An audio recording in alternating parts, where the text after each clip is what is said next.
Há 23 séculos, a ilha grega de Rhodes abrigava uma extraordinária maravilha da engenharia, mesmo para os padrões de hoje. O Colosso foi a maior estátua que o mundo já conheceu. Rhodes fica no Mediterrâneo, a 15 quilômetros da costa da Turquia. O Colosso ficava na capital, também chamada Rhodes. Nosso investigador, Mark Talesnik, veio para cá trazendo os relatos de escritores antigos para tentar imaginar como a estátua foi feita. Estamos em Rhodes para tentar dar forma ao Colosso. Os poucos dados estão reunidos e se baseiam em escritos muito antigos. Dizem que ele tinha cerca de 31 metros de altura e dizem também que era feito de bronze, com esqueleto interno de pedra e ferro, e que um dedo da estátua era aproximadamente a altura de um homem. A grande pergunta é: podemos usar esses dados para aprender alguma coisa sobre o Colosso? Não sabemos onde ele ficava, nem que aspecto tinha. O especialista local, Dr. Manolis Stefanakis, é um arqueólogo clássico. Ele disse a Mark que o Colosso foi construído pelos habitantes para celebrar uma grande vitória. O Colosso foi feito por um escultor local chamado Carés, e os habitantes resolveram fazer a estátua depois da bem-sucedida defesa de Rhodes contra o exército macedônio. A estátua foi feita para comemorar a bem-sucedida defesa da cidade após 305, quando ela foi sitiada. Quando a estátua foi feita? Ele começou a estátua no ano de 292 a.C. e levou 12 anos para terminar, de modo que ele a entregou em 280 a.C. O Colosso era uma imagem de Hélio, o deus Sol protetor da ilha. Os habitantes acreditavam que Hélio tinha criado Rhodes, a ilha mais bela do mundo, e em troca eles ofereciam gratidão e fervorosa veneração. Outras representações de Hélio foram achadas em Rhodes. Uma de tamanho importante pode dar a indicação de como apareceu o Colosso.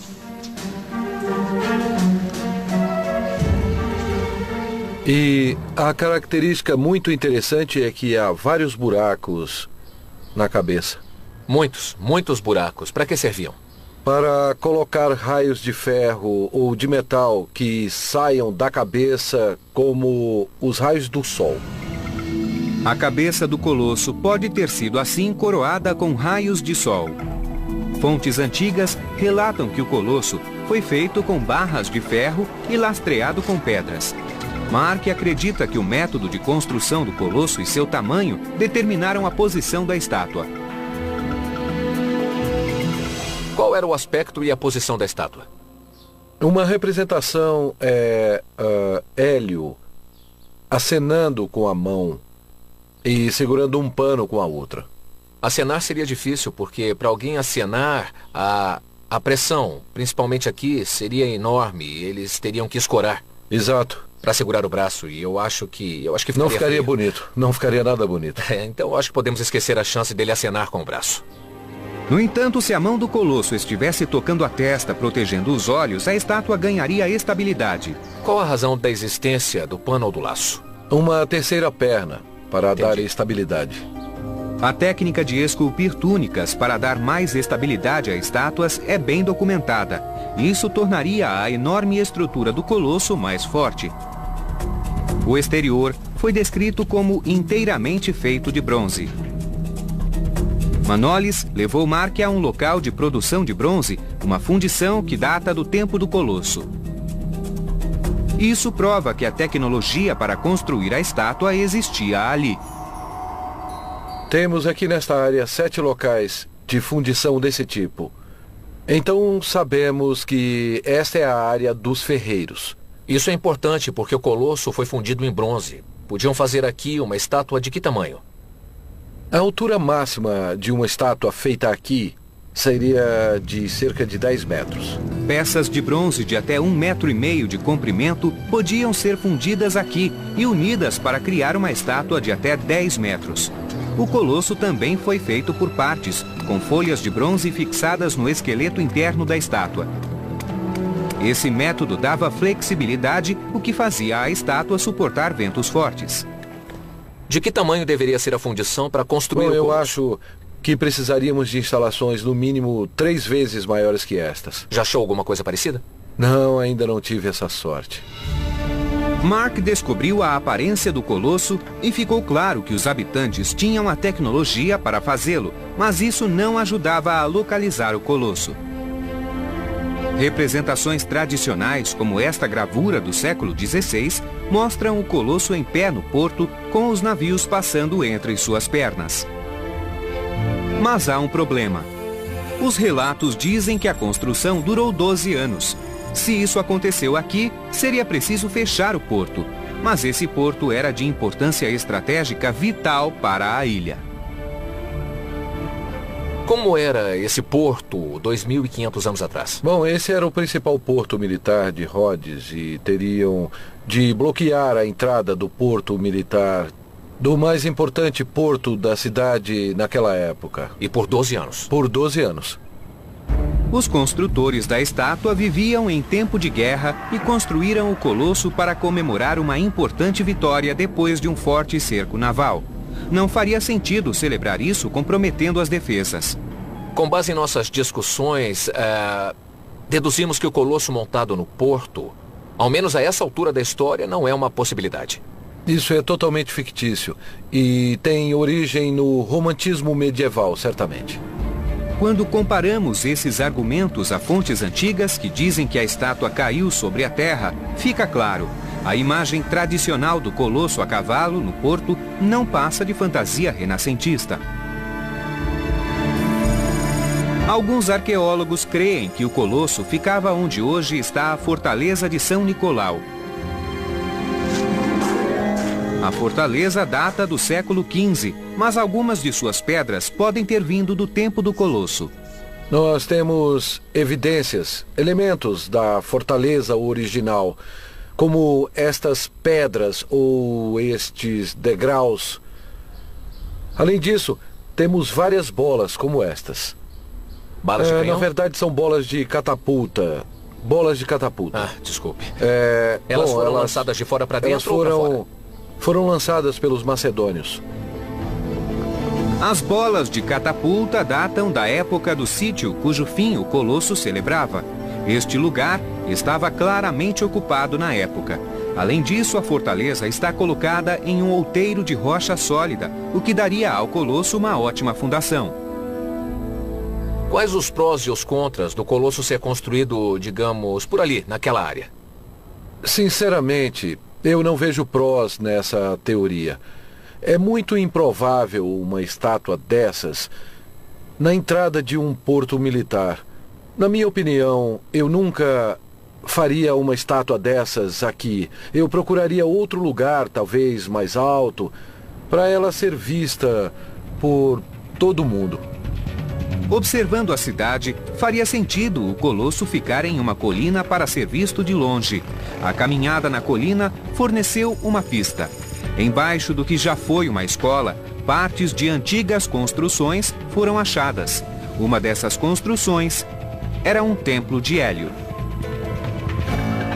Este aqui é o ponto mais alto do centro de Rhodes, cerca de 20 metros acima do nível do mar. Deste lugar, fizemos 2 descobertas importantes. Primeiro, uma cabeça de mármore de Hélio e importantes inscrições listando os nomes dos sacerdotes de Hélio. O que isso nos diz? Isso nos diz que provavelmente estamos no exato local do templo de Hélio. Hélio era a maior divindade de Rhodes. Acredita-se que toda esta área foi dedicada à sua veneração.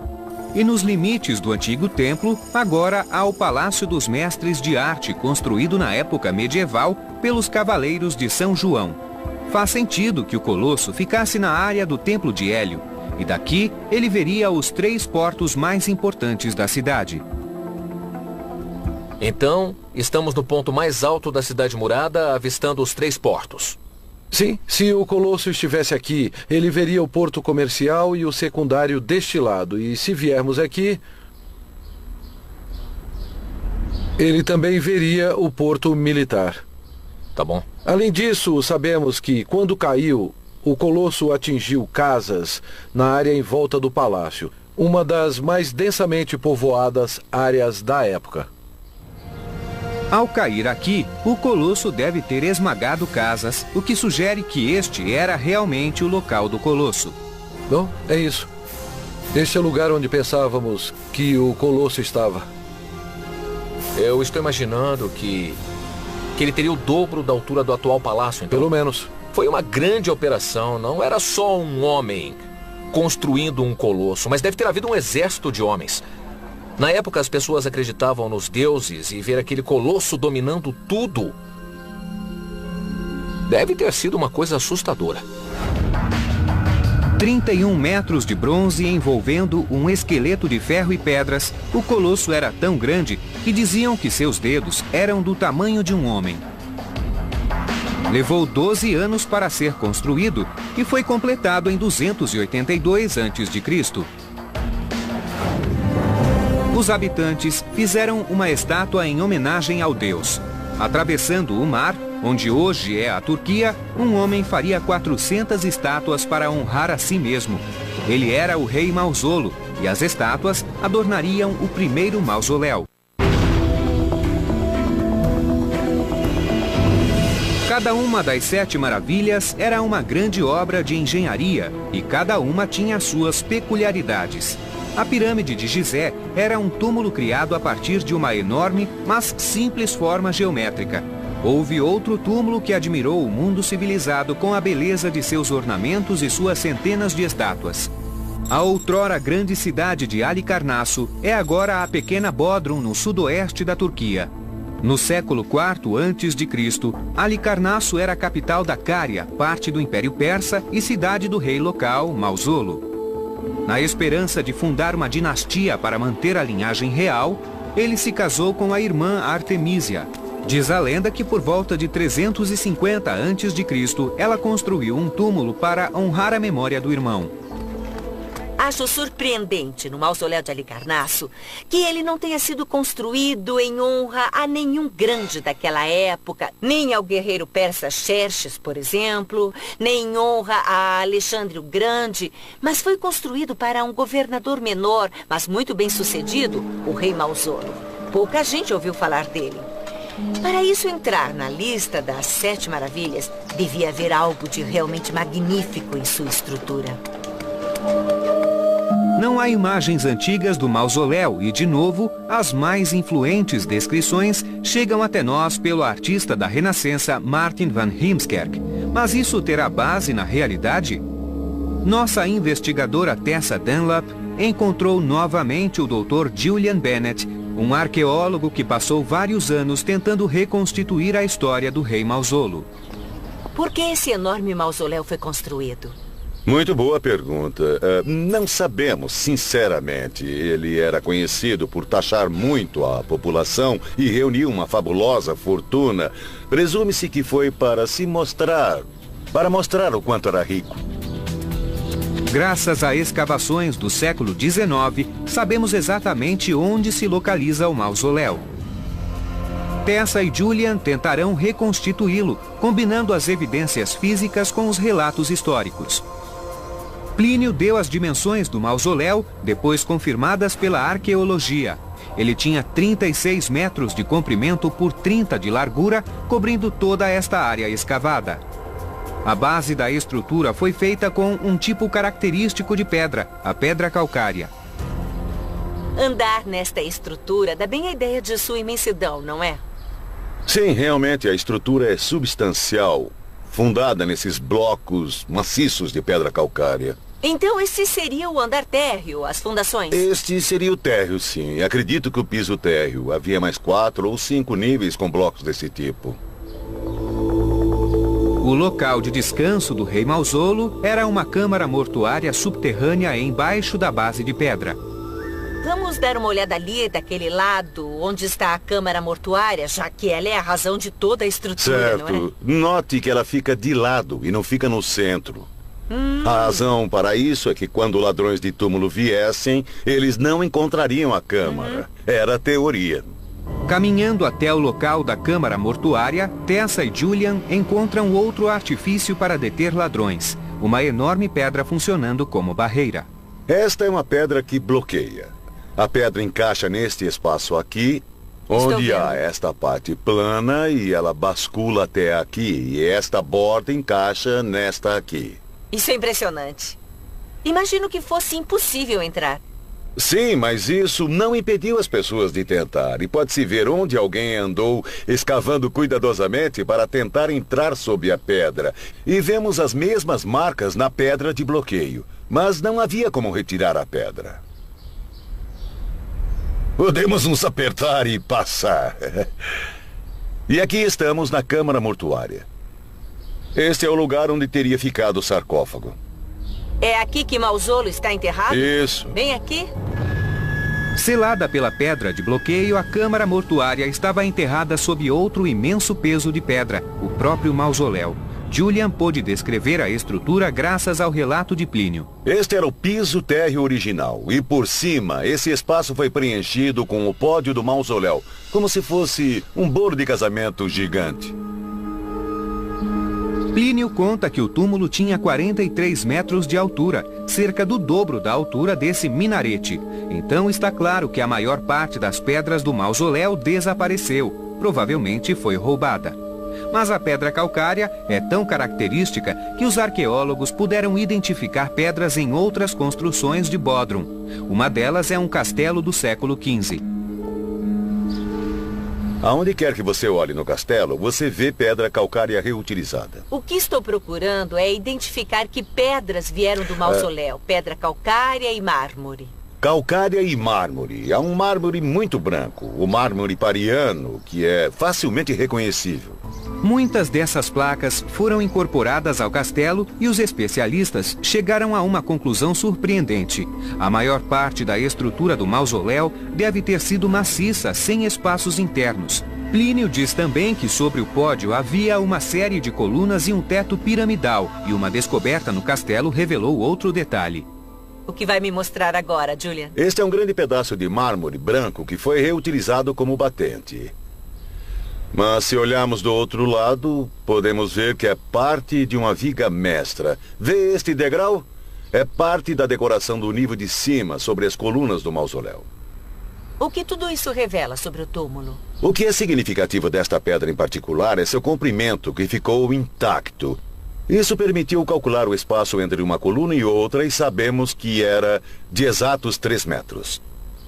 Isso faz pensar em como foi enorme o empreendimento de construir o mausoléu. Esse espaço entre colunas combina com a descrição que Plínio fez do mausoléu. Agora Tessa e Julian poderiam usar as proporções para recriar a estrutura básica. Um pódio maciço de 18 metros de altura, suportando uma colunata de 36 colunas espaçadas por 3 metros. E no topo puseram uma pirâmide escalonada. Mas não foi isso que fez deste monumento uma maravilha do mundo. Plínio descreveu uma construção adornada de fabulosas estátuas e relevos. Neste local, apenas fragmentos das estátuas foram encontrados. Um relato do século XVI dá conta da destruição das estátuas lançadas em fornalhas. Elas se transformaram no calcário da argamassa que rejuntaria as pedras do castelo de Bodrum. Mas 2 grandes estátuas foram recuperadas e suas réplicas estão à porta do castelo. Aqui temos cópias de 2 estátuas do mausoléu. Uma que muitos dizem ser do próprio Mausolo e outra que muitos dizem ser de Artemísia. E estátuas como essas ou parecidas estavam em toda a volta do mausoléu? Sim, a crença geral é que as estátuas soltas estavam em 3 níveis básicos, no nível do pódio e em 2 níveis de estátuas fixas em volta da parte de cima.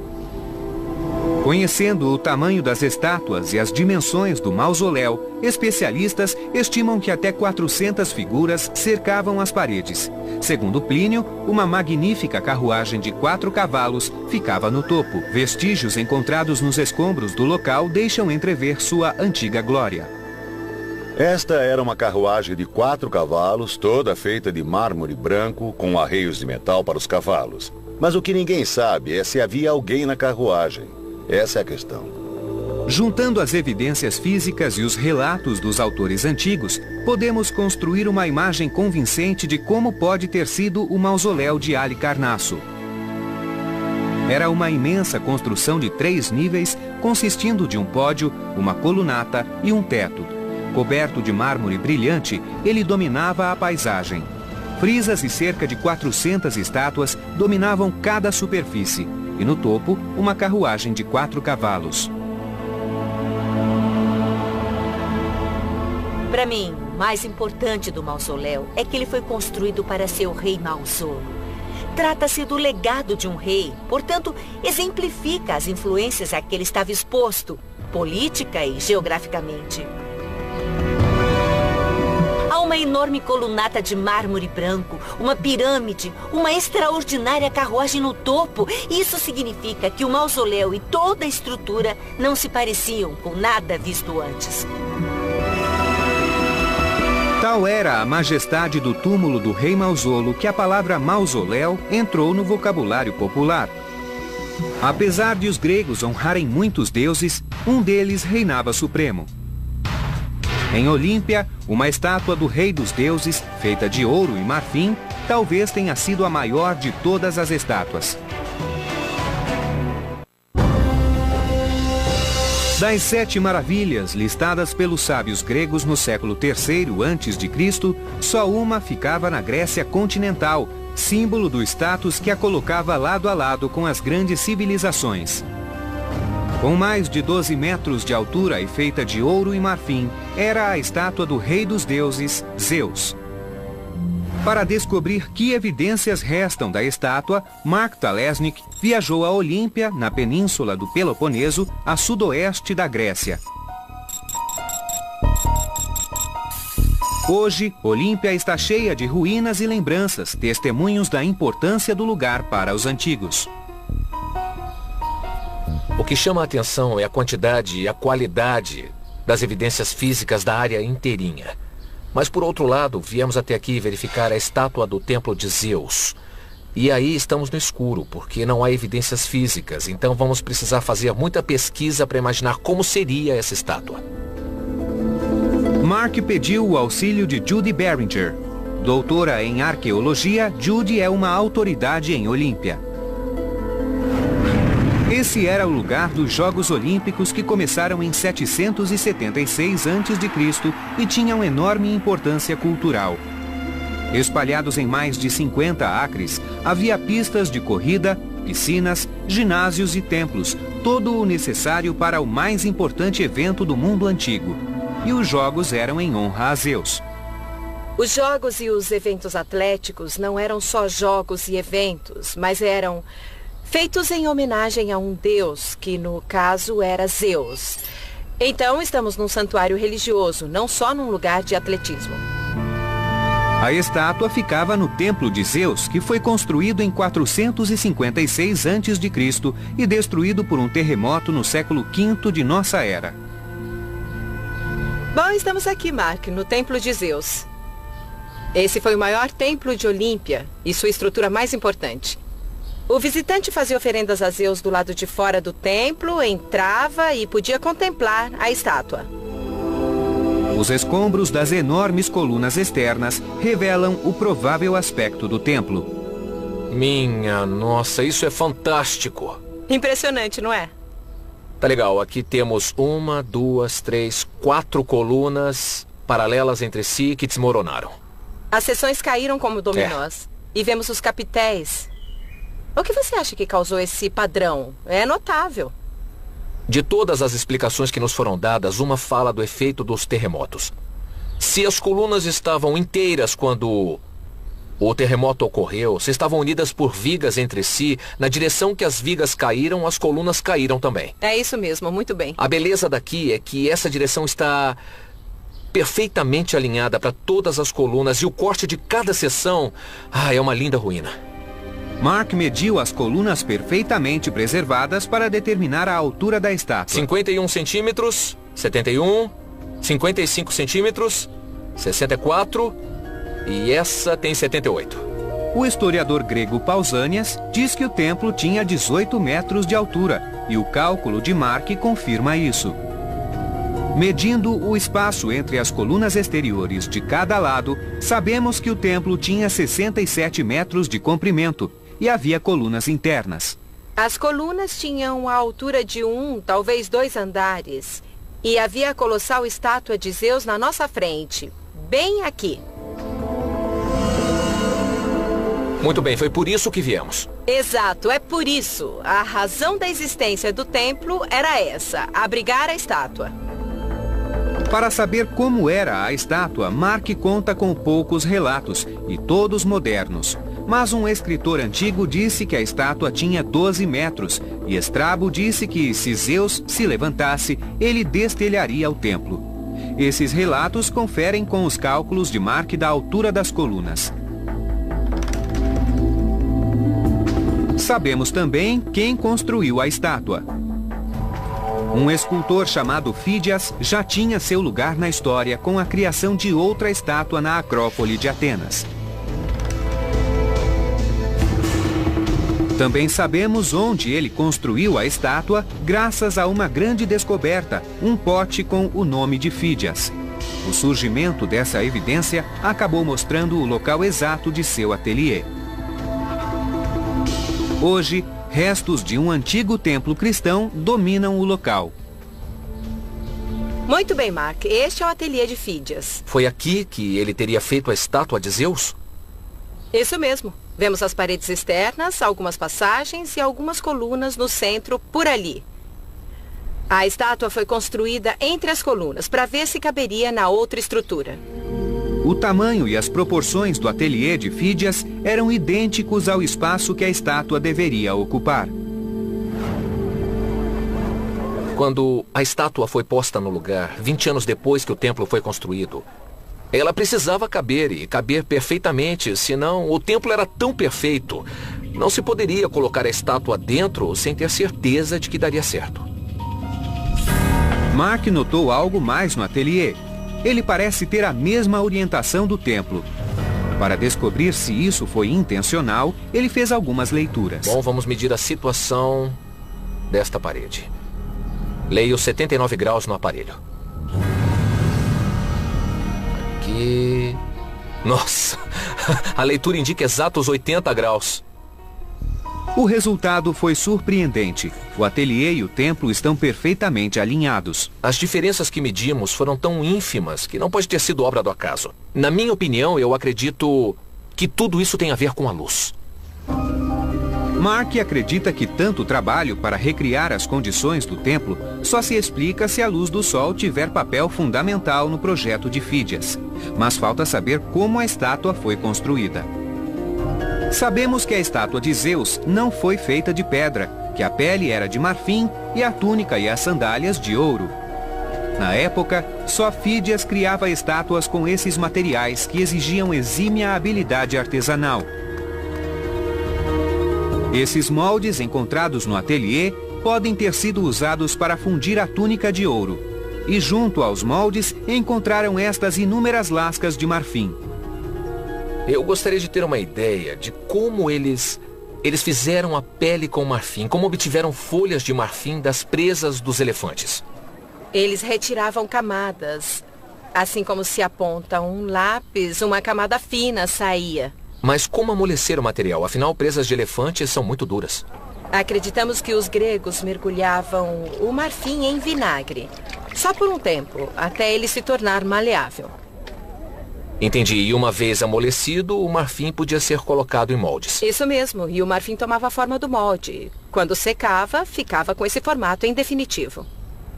Mas mesmo as maiores presas de elefantes renderiam partes relativamente pequenas de marfim, e a estátua de Zeus era colossal, com 12 metros de altura. O que daria estabilidade a esse grande quebra-cabeça uma vez montado? Sabemos por analogia com esculturas anteriores de Fídias que a estátua de Atenas Pártenos no Partenon, também um colosso de marfim e ouro, sabemos que ele usava uma armadura de madeira, talvez de ferro, ou podemos assumir que foi o caso também para Zeus mais tarde. E há evidências de que Fídias não contou apenas com o tamanho para tornar sua estátua impressionante.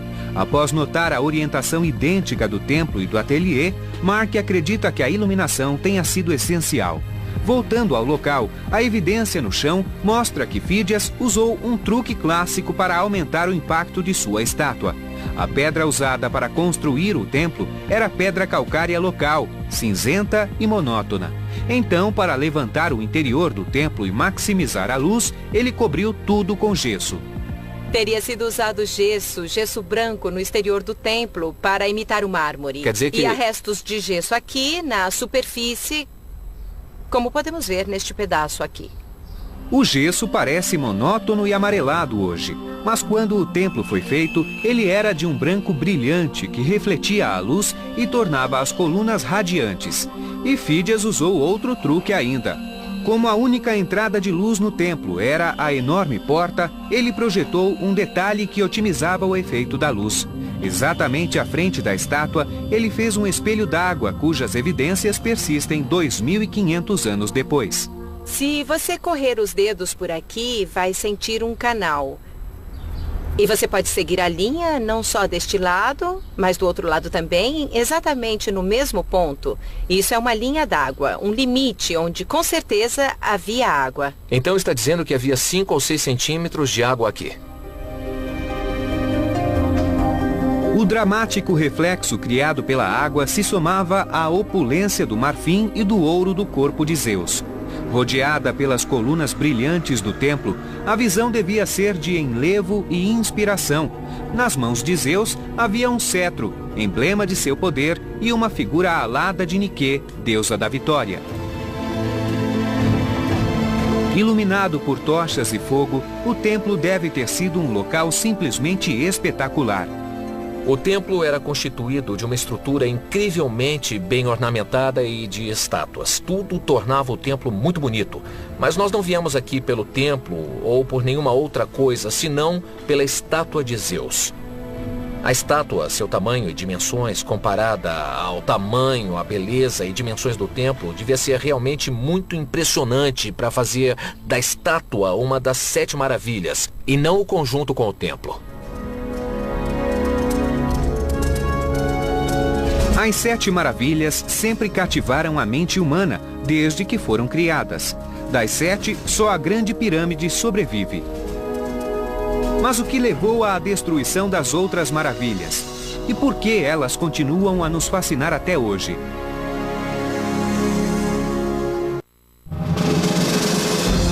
Elas são tidas como coisas próximas da perfeição, o maior produto do mundo clássico.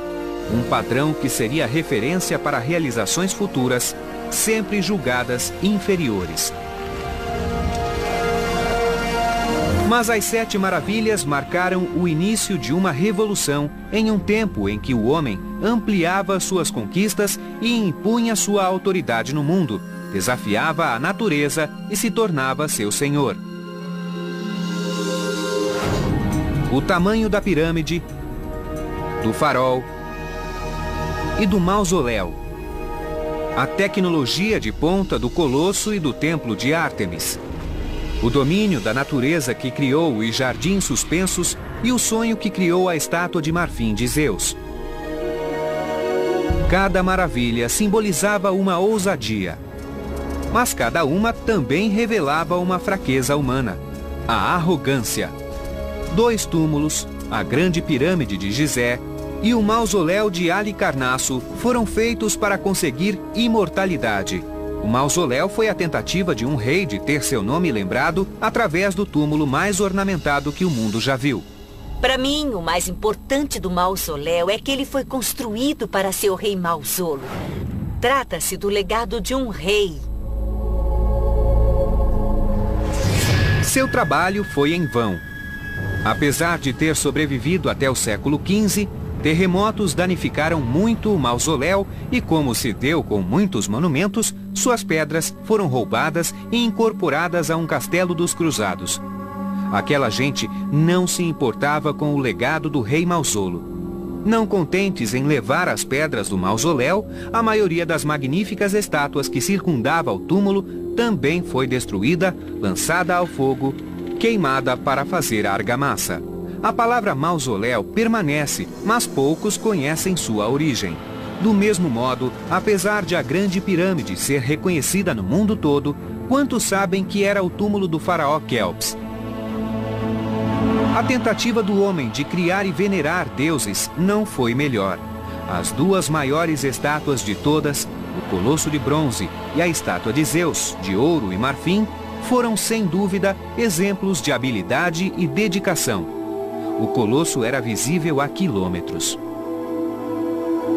O efeito que ele causava na ilha e também nas áreas vizinhas deve ter sido incrível. A primeira coisa que alguém via quando chegava a Rhodes por mar era a coroa de sol e a cabeça do deus pairando no horizonte. O Colosso foi a maior estátua de bronze jamais construída até então, mas ela durou meros 54 anos. No Colosso vemos a ligação entre o bronze, a rocha e o ferro. E a ligação entre os três, que aguentou 60 anos de rajadas de ventos fortes, não aguentou o impacto que a natureza lhe impôs. Como o templo de Ártemis e o farol, o Colosso foi derrubado por um terremoto. Ele nunca foi restaurado, porque um oráculo vaticinou que se o Colosso fosse reconstruído, grandes desgraças viriam. Durante 900 anos, ele ficou intocado, símbolo da desmedida ambição humana. A estátua de Zeus sobreviveu mais tempo. Sempre magnífica. Sempre extraordinária. A estátua impressionava. Os materiais usados eram incrivelmente bonitos. Como o templo de Ártemis e o mausoléu, sua destruição aconteceu quando da chegada do cristianismo. Quando a igreja baniu os ritos pagãos, em 391 de nossa era, Olímpia, lar da estátua, entrou em decadência. A estátua foi levada para Constantinopla pelo imperador cristão Teodósio. Outrora maravilha do mundo, o magnífico Zeus de marfim se tornou pouco mais que um troféu. Antes do cristianismo, o templo de Ártemis era um dos mais visitados santuários do mundo. A magnificência do templo revelava seu status. Foi o único templo de mármore, daquele tamanho e daquele tipo feito no mundo conhecido. Este templo foi considerado o maior de todos. O Partenon, perto dele, era pequeno. E o prédio, a estrutura em si já era uma maravilha, e dentro a extraordinária figura da deusa, que atraía, me parece, o mundo todo antes da chegada do cristianismo. O templo sobreviveu a desastres, foi reconstruído após um ataque que o incendiou e foi saqueado pelos godos. Ele só não sobreviveu a um mundo em mudança. No século IV, a deusa já não atraía multidões. O cristianismo tinha mais apelo. Então, quando o templo foi danificado por um terremoto, ninguém se interessou em reconstruí-lo. Com toda a sua grandeza, nem o farol sobreviveu às mudanças. Ptolomeu, rei da Alexandria, achava sua cidade a maior de toda a civilização. Quando precisou de uma luz para trazer seus navios ao porto, um farol qualquer não bastaria, e ele construiu o farol. Só a Grande Pirâmide era mais alta.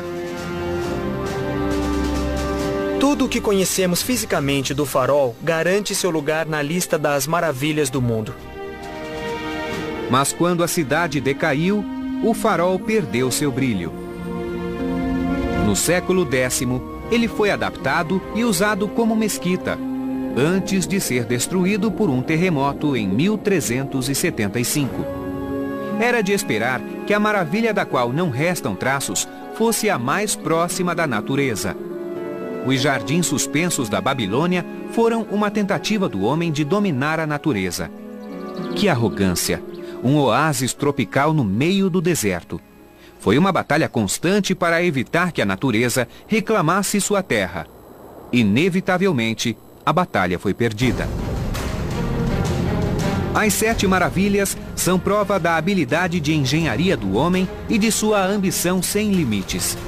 Todas se perderam, exceto a pirâmide, mas até ela foi despida e roubada de suas pedras para a construção do Cairo. Mas nenhum desses projetos foi um fracasso. Seu legado pode ser uma lição sobre os perigos do orgulho, mas criou um exemplo brilhante, prova de que a ambição, a vontade e a visão podem criar coisas lendárias.